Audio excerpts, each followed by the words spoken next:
Hello all, welcome to our channel. ఈ క్లాస్లో వచ్చేసి మనము 7th క్లాస్ సైన్స్కి సంబంధించిన 9th లెసన్ గురించి చూద్దాము.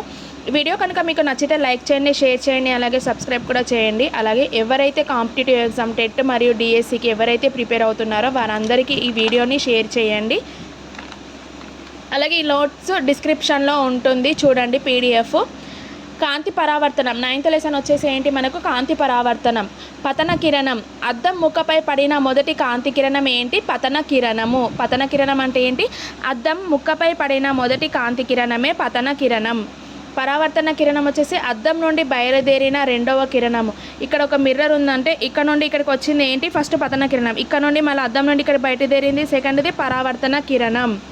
అయితే పరావర్తన నియమాలు ఏంటి? పతన కిరణం లంబానికి మధ్యన కోణం ఉన్నది పతన కోణం. పతన కిరణం లంబం, పతన కోణం. పరావర్తన కిరణం లంబం, పరావర్తన కోణం. పతన కిరణంని ఐతో సూచిస్తారు, పరావర్తన కోణంను ఆర్తో సూచిస్తారు. అయితే పతన కిరణం లంబం ఒకటే కాబట్టి పతన కోణం వచ్చేసి 0 డిగ్రీలు. నెక్స్ట్ పెరిస్కోప్ తయారీ గురించి ఇచ్చారు, చూడండి. ఏం చేయాలి? ఫస్ట్ అగరబత్తులో డబ్బా తీసుకొని, మాచిస్ బాక్స్ తీసుకొని దానికి 2 వైపులా మూసివేయాలి. డబ్బా చివరిలో చతురస్రాకార కర్ణాలు గీయాలండి. చతురస్రాకార కర్ణాలు గీయాలి. డబ్బా స్క్వేర్లో వచ్చేటట్టు గీయాలి. కర్ణాల వెంట బ్లేడుతో కత్తిరించి అద్దాలు చీలకలతో ఉంచాలి. ఇక్కడ మధ్యలో కట్ చేసి వీటిని ఇక్కడ ఏం చేయాలి అని అంటే అద్దాలు ఉంచాలి 2. అయితే అద్దాలు ఒకదానికి ఒకటి సమాంతరంగా ఉండి పరావర్తన తలాలు ఎదురెదురుగా ఉండాలి. ఇవి మధ్యలో కట్ చేసి బల్బు పెట్టినప్పుడు వీటి ఒకరికొకరికి ఎదురెదురుగా ఉండాలన్నమాట. ఎదురెదురుగా ఉన్నప్పుడు ఏమవుతుంది?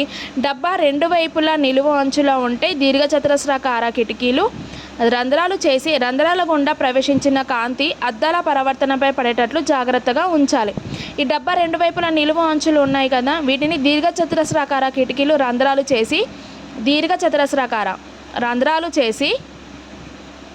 ఈ రంధ్రాలు చేసిన తర్వాత ఏం చేయాలి? కాంతి అద్దాల పరావర్తనంపై పడేటట్లు జాగ్రత్త వహించాలి.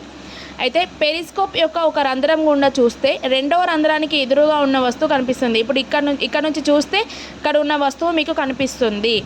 అయితే 2 అద్దాలు ఒకదానికొకటి సమాంతరంగా 45 డిగ్రీల కోణంతో ఉంటుంది. ఇక్కడ 45 డిగ్రీల కోణంతో ఉంటుంది. ఇక్కడ నుంచి చూస్తే ఇక్కడ నుంచి పరావర్తనం చెంది ఇక్కడ ఉన్న వస్తువు మీకు కనిపిస్తుంది అన్నమాట. అయితే పెరిస్కోప్లో ఒక అద్దం నుంచి వచ్చే పతన కిరణం రెండవ అద్దానికి పరావర్తనం చెందుతుంది. ఒక సైడు పతన కిరణం చేస్తే రెండవ అద్దం వైపు పరావర్తనం చెందుతుంది. పతన కిరణం పరావర్తన కిరణం లంబం ఒకే తలంలో ఉంటుంది. పతన కిరణం పరావర్తన కిరణం ఏంటి? ఇవి 2 లంబాలు ఒకే తలంలో ఉంటుంది. నెక్స్ట్ దీంట్లో ఉన్న పార్శ్వ విలోమం అంటే ఏంటి? అద్దంలో కుడి ఎడమలు తారుమారు అవుతాయి. అద్దంలో ఇప్పుడు మనది కుడి ఎడమలు తారుమారు అవుతాయి కదా, అద్దం పరిమాణం ఏదైపోయినప్పటికీ ప్రతిబింబం పరిమాణం వస్తువు పరిమాణంతో సమానంగా ఉంటుంది. అద్దంలో పరిమాణం ఏదైనప్పటికీ ప్రతిబింబ పరిమాణం వస్తువు పరిమాణం సమానంగా ఉంటుంది. ప్రతిబింబ పరిమాణం ఇప్పుడు మనం అద్దం ముందు నిలిస్తే మన ప్రతిబింబం మరియు పరిమాణం సేమ్ అనేది ఉంటుంది, దాంట్లో ఏం ఛాన్స్ కాదు. నెక్స్ట్ కెలిడియోస్కోప్ తయారీ గురించి చూడండి. ఒకే కొలతలు కలిగిన 3 అద్దం ముక్కలు, రబ్బర్ బ్యాండ్, పాక్షిక పారదర్శక కాగితం, గట్టి అట్ట ముక్క, ఇనుపరేకు, రంగురంగుల గాజు ముక్కలు అనేవి ఇవన్నీ వస్తువులు తీసుకోవాలన్నమాట కెలిడియోస్కోప్స్ తయారీకి.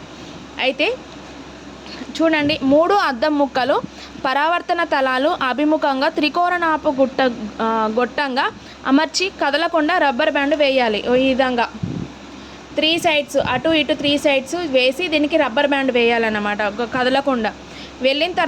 వేసిన తర్వాత గొట్టము ఒక కొనను పాక్షిక పారదర్శక కాగితంతో మొయ్యాలి.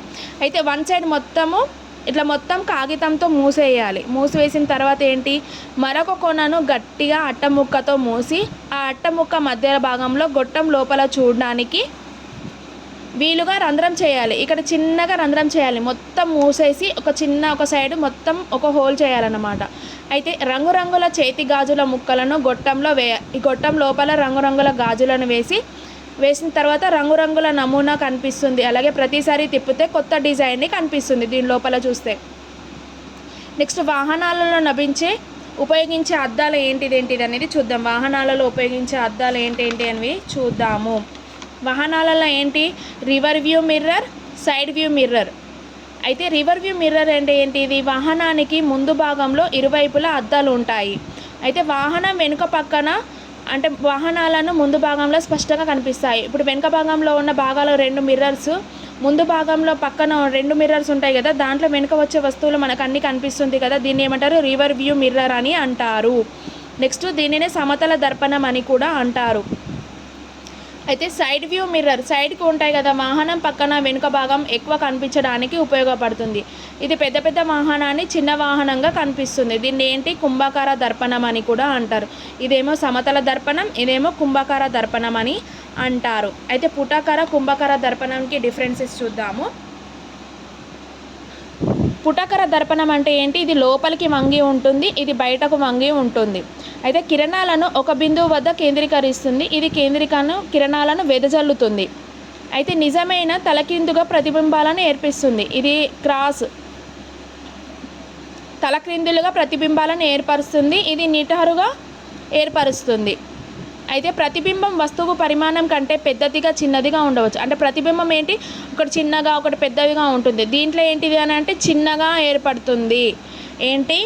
వస్తువు పరిమాణం కంటే చిన్నగా కనిపిస్తుంది.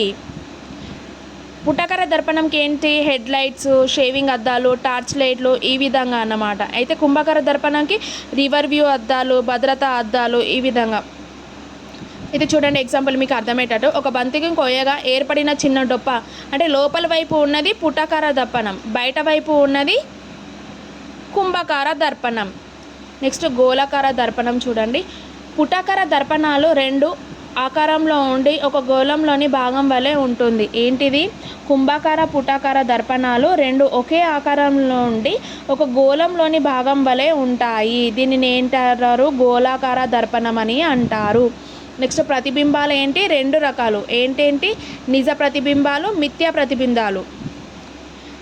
ప్రతిబింబాలు ఎన్ని రకాలు? 2 రకాలు. అవి ఏంటి? నిజ ప్రతిబింబాలు, మిథ్యా ప్రతిబింబాలు. నిజ ప్రతిబింబాలు అంటే ఏంటి? తెరపై పట్టగలిగే ప్రతిబింబం, కాంతి కిరణాలు పరావర్తనం చెందక ఒక బిందువు వద్ద నిజంగా కలిసినప్పుడు. ఇప్పుడు పరావర్తనం చెందినప్పుడు ఒక బిందువు వద్ద కలుస్తుంది కదా, దీనిని ఏమంటారని అంటే నిజ ప్రతిబింబం అంటారు. ఇది తలకేందులుగా ఉంటుంది. పుటాకార దర్పణము సినిమా హాల్లో తెరపై కనిపించే బొమ్మ అన్నట్టు. ఎగ్జాంపుల్ ఏంటి? సినిమా హాల్లో తెరపై కనిపిస్తుంది కదా బొమ్మ, అదన్నమాట. నెక్స్ట్ మిథ్యా ప్రతిబింబం, ఇది తెరపై పట్టలేని ప్రతిబింబం, కాంతి కిరణం వికిరణం చెందుతున్నట్లు అనిపిస్తుంది, ఇది నిటారుగా ఉంటుంది. కుంభాకార దర్పణము మనం రోజు అద్దంలో చూసే ప్రతిబింబం. ఏంటి? ఇది నిటారుగా స్ట్రైట్, మనం ఎట్లుంటే అట్లా ఉంటుంది కదా, దీంట్లో తలక్రిందులుగా ఉంటుంది. నెక్స్ట్ క్రమ పరావర్తనం అంటే ఏంటి? నునుపైన తలాలపై పడిన కాంతి క్రమమైన రీతిలో పరావర్తనం చెందుతుంది. ఏంటి? నునుపైన తలాలపై పడిన కాంతి క్రమమైన రీతిలో పరావర్తనం చెందుతుంది. క్రమమైన అంటే స్ట్రేట్. ఇప్పుడు స్ట్రేట్ చూడండి ఈ విధంగా. అయితే క్రమ పరావర్తనం వల్ల ప్రతిబింబాలు ఏర్పడతాయి. దీనిని క్రమ పరావర్తనం అని అంటారు. నెక్స్ట్ క్రమరహిత పరావర్తనం అంటే ఏంటి? గరుకు తలంలో పడిన కాంతి క్రమమైన రీతిలో పరావర్తనం చెందదు, అంటే స్ట్రేట్గా వెళ్ళదన్నమాట. ప్రతిబింబం ఏంటి? స్ట్రైట్గా వెళ్ళదు, క్రాస్లో వెళ్ళిపోతుంది. దీనిని ఏమంటారు? క్రమరహిత పరావర్తనం అని అంటారు. అయితే దంతవైద్యుడు అద్దం పుటాకార దర్పణంలో వస్తువు ప్రతిబింబం పెద్దగా కనిపిస్తుంది. దంతవైద్యుడు ఏం చేస్తాడు? పుటాకార దర్పణంలో వస్తువు ప్రతిబింబం పెద్దగా కనిపిస్తుంది.